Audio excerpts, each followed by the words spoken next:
আসসালামু আলাইকুম রহমতুল্লাহ। সুপ্রিয় দর্শক বন্ধুরা, আপনারা দেখছেন আব্দুল্লাহ ইঞ্জিনিয়ারিং ওয়ার্কশপ। দর্শক বন্ধুরা, আজকে আপনাদেরকে আমি দেখাবো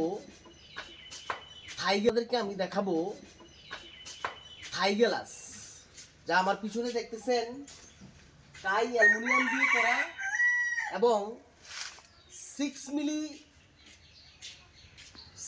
মিলি গ্রিন মার্কারি গ্লাস দিয়ে করা, এবং গ্লাসটুকু সম্পূর্ণ নাসির কোম্পানির গ্লাস বন্ধুরা আমরা ব্যবহার করেছি।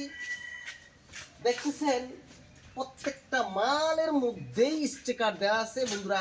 কাইয়ের যে থাই গ্লাসটুকু দেখতেছেন, এর ফিনিশিং দেখতেছেন আপনারা বন্ধুরা।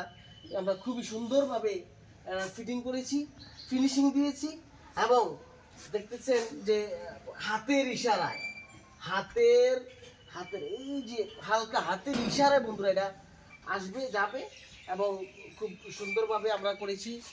দর্শক বন্ধুরা, আমরা এর পার স্কোয়ার ফিট নিয়েছি 450 টাকা করে। এটা হচ্ছে 4 ফুট বাই 4.5 ফুট একটি জানালা। টোটাল হচ্ছে 18 স্কোয়ার ফুট, এবং 4 ফুট 4.5 ফুট হচ্ছে 18 স্কোয়ার ফুট। আমরা 450 টাকা করে নিয়েছি। এই একটি থাই জানালায় আসছে 8,100 টাকা বন্ধুরা।